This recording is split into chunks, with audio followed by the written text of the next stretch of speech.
The cost of production. What are costs? We begin our discussion of cost at Caroline's Cookie Factory. Caroline, the owner of the firm, buys flour, sugar, chocolate chips, and other cookie ingredients. She also buys the mixers and ovens and hires workers to run this equipment. She then sells the cookies to consumers. By examining some of the issues that Caroline faces in her business, we can learn some lessons that about costs that apply to all firms in an economy. Cost in business denotes the amount of money that a company spends on the creation or production of goods or services. Total revenue, total cost, and profit. What is a firm's profit? The amount that the firm receives for the sale of its output. Example cookies is called total revenue. The amount that the firm pays to buy inputs, which are flour, sugar, workers, ovens, and so forth, is called total cost. Caroline gets to keep any revenue that is not needed to cover costs. Profit is a firm's total revenue minus its total cost. Profit is equals to total revenue minus total cost. To get the total revenue, it is equals the quantity of output the firm produces multiplied by the price at which sells its output. For example, if Caroline produces 10,000 cookies and sells them at $2 per cookie, her total revenue is $20,000. Cost as opportunity cost. When measuring cost at Caroline's Cookie Factory or any other firm, it is important to keep in mind one of the 10 principles of economics from Chapter 1. The cost of something is what you give up to get it. Recall opportunity cost of an item refers to all the things that must be forgone to acquire that items. So we have two kinds of opportunity cost. First, explicit cost, typical business costs, which appear in the general ledger and have a direct impact that profitability of a company. So explicit cost is actual cost and it is cash expenses, for example, salary, raw materials, utilities, lease payments, and other direct costs. Well, implicit cost, in the other hand, the cost of resources already owned by the firm that could have been put to some other use. For example, an entrepreneur who owns a business could use her labor to earn income at a job. Good morning, everyone. My name is Chrislyn V. Maipos, and my topic is all about the cost of capital as an opportunity cost. An important implicit cost of almost every business is the opportunity cost of the financial capital that has been invested in the business. So, an implicit cost refers to the opportunity cost or the value of the next alternative that is foregone when a particular decision is made in the context of a business. And one important implicit cost is the opportunity cost of the financial capital invested in the business. Suppose, for instance, that Caroline used $300,000 of her savings to buy the cookie factory from its previous owner. If Caroline had instead left this money in a savings account that pays an interest rate of 5%, she would have earned $15,000 per year. To own her cookie factory, therefore, Caroline has given up $15,000 a year in interest income. This foregone $15,000 is one of the implicit opportunity costs of Caroline's business. So let's take an example to understand this better. Suppose Caroline used $300,000 of her savings to buy a cookie factory. Now, if Caroline had chosen not to invest this money in the business and instead kept it in a savings account that pays an interest rate of 5%, she would have earned $15,000 per year in interest income. So the implicit opportunity cost for Caroline's business is the $15,000 per year that she could have earned as interest income if she had not invested her money in the cookie factory. In other words, by investing in her business, Caroline is going up the potential income of $15,000 per year. To further explore the difference between the methods of economists and accountants, let's change the example slightly. Suppose now that Caroline did not have the entire $300,000 to buy the factory but instead used $100,000 of her own savings and borrowed $200,000 from a bank at an interest rate of 5%. Caroline's accountant, who only measures explicit cost, will now count the $10,000 interest paid on the bank loan every year as a cost because this amount of money now flows out of the firm. So in this scenario, Caroline wants to buy a factory but doesn't have enough money to pay for it entirely. Instead, she used $100,000 of her own savings and borrows $200,000 from a bank at an interest rate of 5%. So now, let's look at how economists and accountants view this situation differently. So Caroline's accountant, who focuses on explicit cost, considers the $10,000 interest paid on the bank loan each year a cost. This because the interest payment is an actual outflow of money from the firm. Accountants typically focus on recording and analyzing explicit costs, which are the direct monetary expenses incurred by a business. Next, economic profit versus accounting profit. An economist measures a firm's economic profit minus firm's total revenue minus all the opportunity cost, or explicit and implicit, of producing the goods and services sold. So an economist looks at a firm's economic profit, which takes into account all the costs involved in producing goods and service. This includes both explicit costs such as wage, rent, and materials, and implicit costs such as the opportunity cost of using the firm's resources for one purpose instead of another. Economic profit is calculated by subtracting all these costs from the firm's total revenue. An accountant measures the firm's accounting profit as the firm's total revenue minus only the firm's explicit cost. On the other hand, an accountant measures the firm's accounting profit. This calculation only considers the explicit costs incurred by the firm, such as wage, rent, materials, and other expenses directly paid out. Accounting profit is calculated by subtracting this explicit cost from the firm's total revenue. In Figure 1, summarize this difference. Notice that because the accountant ignores the implicit cost, accounting profit is usually larger than economic profit. For a business to be profitable from an economist's standpoint, total revenue must exceed all the opportunity cost, both explicit and implicit. How an economist view a firm. So an economist typically view a firm as an entity that seeks to maximize profit through the efficient allocation of resources. Diri gina-measure sa economist ang economic profit sa isa ka firm as total revenue minus all the opportunity cost including the implicit and explicit or the indirect and direct in producing the goods and services sold. Mas dako or labaw ang total revenue kaysa sa opportunity cost or the explicit and implicit.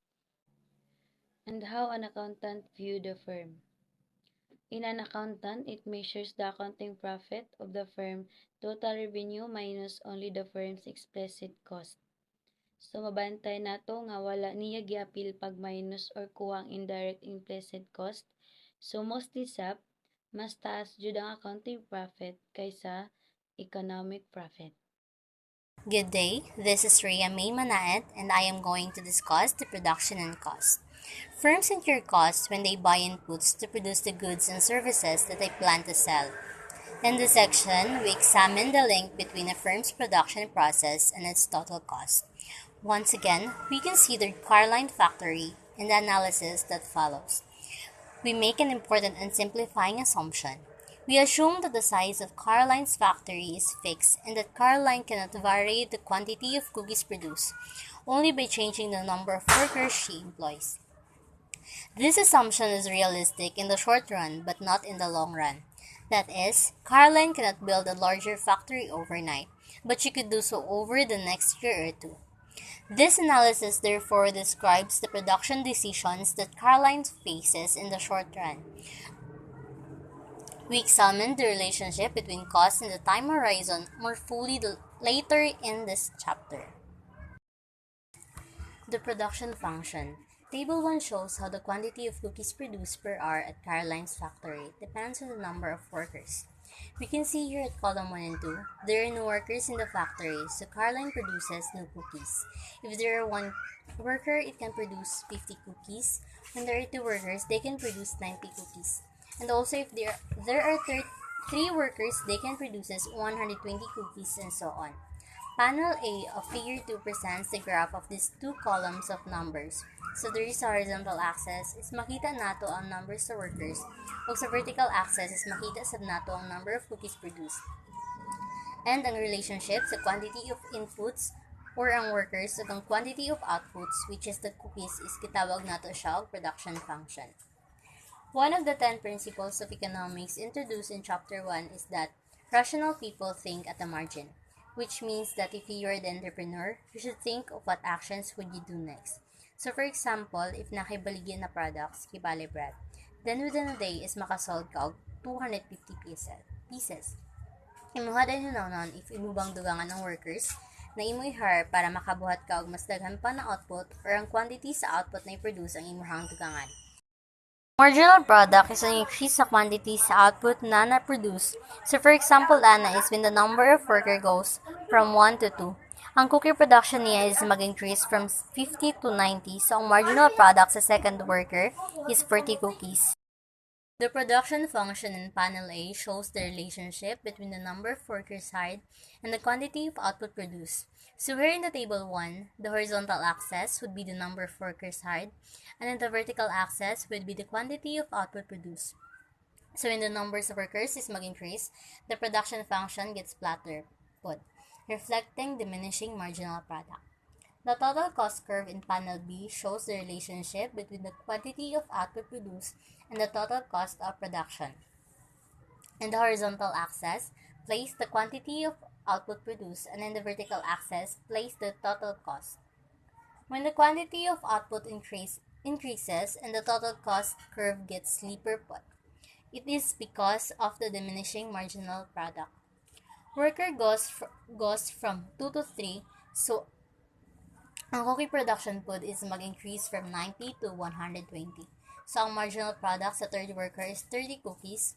So, the table, ang marginal product is makita nato halfway between two rows. It is because siya ang nag-represent sa change sa output while ga-increase sab ang workers. The more na mag-increase ang number sa workers, ang marginal product put is mag-decrease. Ang second worker is na ay marginal product ng 40 cookies, and the third worker is na ay 30 cookies ng marginal product.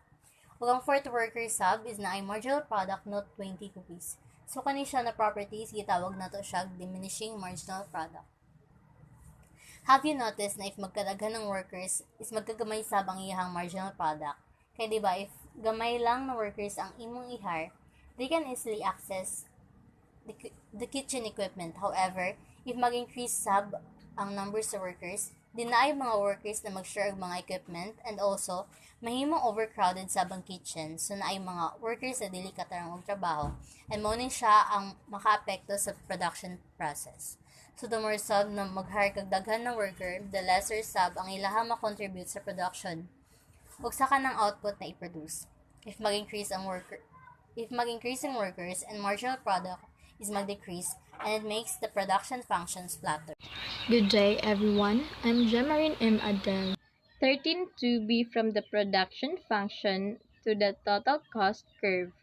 A production function shows the outputs that can be produced with various combinations of inputs. A cost function shows how much it costs to produce various output levels given input prices. Table 1 shows Caroline's cost of producing cookies. In this example, the total cost of Caroline's factory is $30 per hour, and the cost of a worker is $10 per hour. If she hires one worker, her total cost is $40 per hour. If she hires two workers, her total cost is $50 per hour, and so on. So that we can see that the cost of Caroline's factory rises, the cost of workers also rises.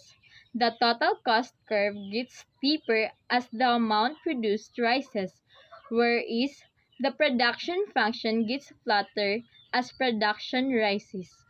If there is so many workers, it means that the production of cookies is going higher. Therefore, when the quantity produced is large, the total cost curve is relatively steep like. The next one is the various measures of cost from data. Derive several related measures of cost, which will turn out to be useful when we analyze production and pricing decision in future chapters to see how these related measures are derived. We consider the example in Table 2. This table presents cost data on Caroline's neighbor, Conrad's coffee shop. In the various measure of cost, the total cost, fixed cost, and variable cost, these three reflect each other but different aspects of the cost production over the entire quantity of output being produced. In Table 2, the column 1 is the output o cups of coffee per hour, the column 2 is the total cost, the column 3 is the fixed cost, the column 4 variable cost, column 5 is average fixed cost, column 6 average variable cost, column 7 average total cost, while the column 8 is the marginal cost. How do we compute the total cost? Simple.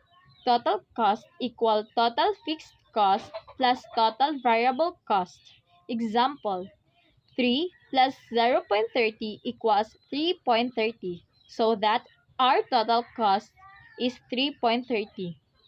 Then, how do we get the average variable cost? You just divide the total variable cost and total output. Example, 0.80 divided by 2 is equals to 0.40. Then, your total variable cost is 0.40. Then, the last one, how to compute the average total cost? We just divide the total cost and the output. Example, $3.80 divided by 2, the result is $1.90. That is our average total cost. Next is the figure 3. The total cost curve, the column 1, is the table which is the output. It plays the horizontal axis, while the column 2, which is the total cost, it was in the vertical axis. We can see that when the output is higher, then total cost is also going higher. Good day everyone, this is Dorothy Calgoles. So today I'm going to discuss about the fixed and variable cost. So fixed cost that do not vary with the quantity of output produced. For example, ana is ang rent sa coffee shop ni Conrad. Dili na siya maapektuhan even if pila ang maproduce na coffee ni Conrad or bisan pag wala siya maproduce. Dili magbago iya cost since fixed naman siya. Variable cost that vary with the quantity of output produced. So when we say variable cost, magdepende ang cost sa quantity sa product kag produced. For example, ang mga ingredients sa coffee shop ni Conrad, the more na magproduce si Conrad og coffee, the more pod nga ingredients ang kinahanglan niya paliton. Average total cost divided by the quantity of output. For example, if the firm produced 2 cups of coffee per hour, ang total cost is 3.80 and the cost of the typical cup is 3.80 divided by 2 or 1.90. Average fixed cost is the fixed cost divided by the quantity of output. So, para makuha ang average fixed cost, kinahanglan i-divide ang fixed cost sa quantity of output nga giproduce. Average variable cost is the variable cost divided by the quantity of output. So, para makuha ang average variable cost, kinahanglan i-divided by ang variable cost o ang quantity of output produced. Marginal cost tells us the increase in total cost that arises from producing an additional unit of output. So, para makuha ang marginal cost, kinahanglan nato i-divide ang change in total cost sa change in quantity of output produced. Hi everyone, my name is Baby Rose Ricanono. We are going to continue the discussion. 13 to 4B, Economies and Diseconomies of Scale. The shape of the long-run average total cost curve conveys important information about the production processes that a firm has available for manufacturing a good. In particular, it tells us how costs vary with the scale, that is the size of the firm's operation.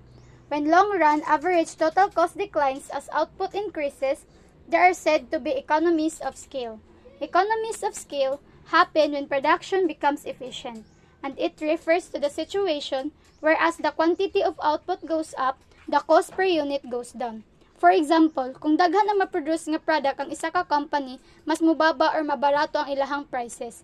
Economies of scale happens when there is a specialization in the workplace. When long-run average total cost rises as output increases, there are said to be diseconomies of scale. Diseconomies of scale happens when there is a coordination problems that are inherent in any large organization. These economies of scale exist when both long-run average cost and output increases. So pag sila na duha ang mag-increase, na atay matawag nga diseconomies of scale. When long-run average total cost does not vary with the level of output, there are said to be constant return to scale. Constant returns to scale occur when the long-run average between a company's inputs and outputs are proportional to each other. In other words, as the cost of total production increases, the value of their goods goes up by the same percentage of increase. The next slide is lessons from a pin factory. I won't be reading all the context, I will just tell you this story. Adam Smith described a visit he made to a pin factory. Smith was impressed by the specialization among the workers and the resulting economies of scale. He wrote, "One man draws out the wire, another strengthens it, a third cuts it, a fourth points it, a fifth grinds it at the top for receiving the head. To make the head requires 2 or 3 distinct operations. To put it on is a peculiar business. To widen it is another. It is even a trade by itself to put them into paper." Smith reported that because of this specialization, the pin factory produces thousands of pins per worker every day. He conjectured that if worker is mas piliun nila nga mag-work individual rather than as a team of specialists, they certainly could not each of them make 20, perhaps not make 1 pin a day. In other words, because of specialization, a large pin factory could achieve higher output per worker and lower average cost per pin than a small pin factory. The specialization that Smith observed in the pin factory is prevalent in the modern economy. For example, if you want to build a house, dili pwedeng nga ikaw ra tanan maghimo sa mga trabahoon. But most people turn to a builder who in turn hires carpenters, plumbers, electricians, painters, and many other types of workers. These workers focus their training and experience in particular job. Ended, the use of specialization to achieve economies of scale is one reason why modern societies are as prosperous as they are. This analysis shows why long-run average total cost curves are often U-shaped. This is because of economies and diseconomies of scale. Good day, everyone. I'm Jane Barando, and I'm gonna tackle about the cost curve under shape. So what's shown here is the figure 4. Figure 4 shows Conrad cost using the data from the table 2, which is shown in the previous slide. So in the horizontal axis, measure the quantity of the firms produces, and in the vertical axis, measure the marginal and the average cost. The graph shows four curves: the average total cost, which is the ATC, the average fixed cost, AFC, the average variable cost, AVC, and the marginal cost, which is the MC. The cost curve shown here for the Conrad coffee shop have some features that are common to the cost curve of many firms in the economy. The three features are the rising of the MC, the rising of the marginal cost, U-shaped average total cost, and the relationship between the average total cost and the marginal cost. The rising of the marginal cost is due to the law of diminishing product. As a firm increases production, each additional unit requires more input such as labor and materials. The firms benefit from specialization and efficiency causing marginal cost decline. However, as production continues, the diminishing product set in, leading to the increase of marginal costs as more resources are needed for each additional unit, making the marginal cost curve rising. So number 2 is the U-shaped average total cost. So we should always remember that the average total cost is the sum of the average fixed cost and the average variable cost. Average fixed costs always decline as the output rises because of the fixed cost is getting spread over a large number of units. But average variable cost usually rises as the output increases because of the diminishing marginal product. So average total cost reflects the shape of both average fixed cost and average variable cost. So the bottom of the U shape occurs at the quantity that minimize the average total cost, or the part where the average total cost and the MC meet. It's called the efficient scale. So next is the relationship between the average total cost and the marginal cost. So as you observe in the graph, if the marginal cost is less than the average total cost, the average total cost is falling. But if the marginal cost is greater than the average total cost, the average total cost is rising. So just for example, when you in a room full of people have the average age of 20, then someone who is 30 years old enter the room, it will rise the average, and that person will be the marginal person, right? The age of that person will be the marginal, right? So if the marginal is greater than the average, it will pull the average higher up.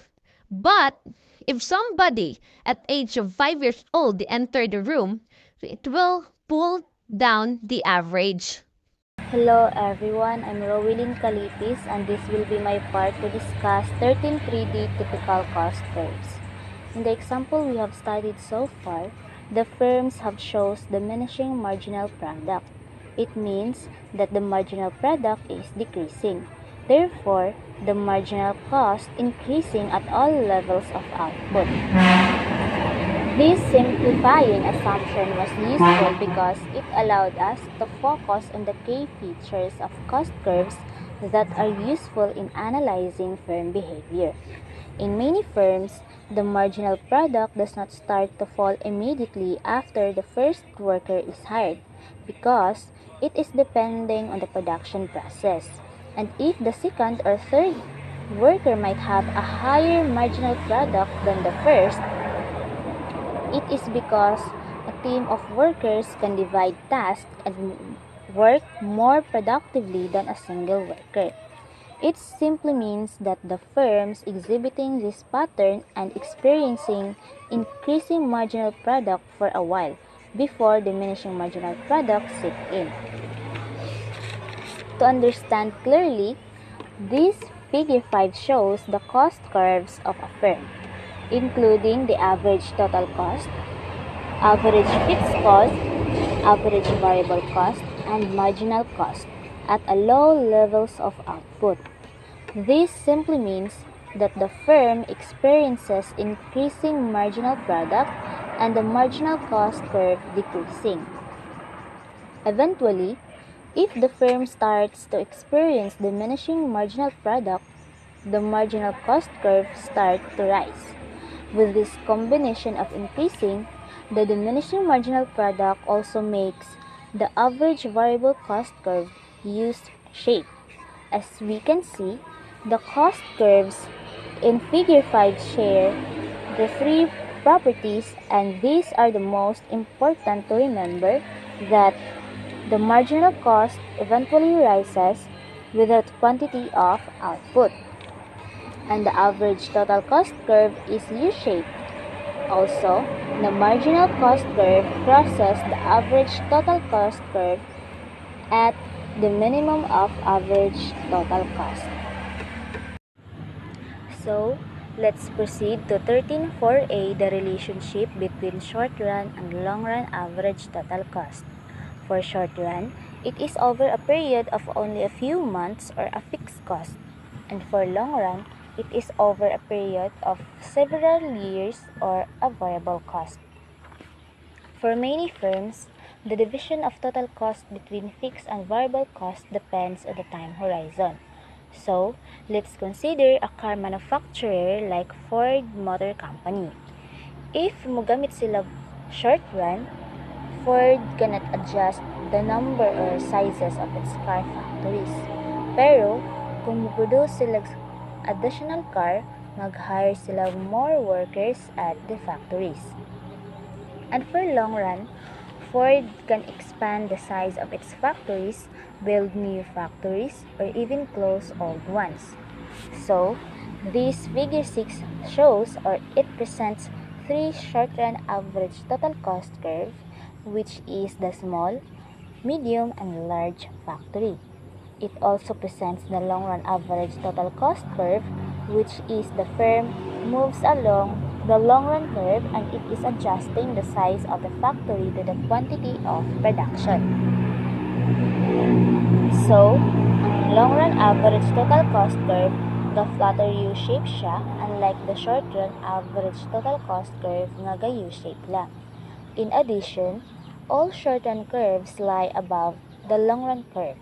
It is because the short-run ATC has a greater flexibility rather than long-run ATC. So, this figure shows a change in production alter cost over different time horizon. If ang Ford gusto mag-increase of production from 1,000 to 1,200 cars per day, wala sila'y choice in the short run but mag-hire sila more workers. With that, mo rise ang average total cost from 10,000 to 12,000 per car. And in the long run, since ang Ford ma-expand ang size of the factory and its workforce, the average total cost is 10,000 only.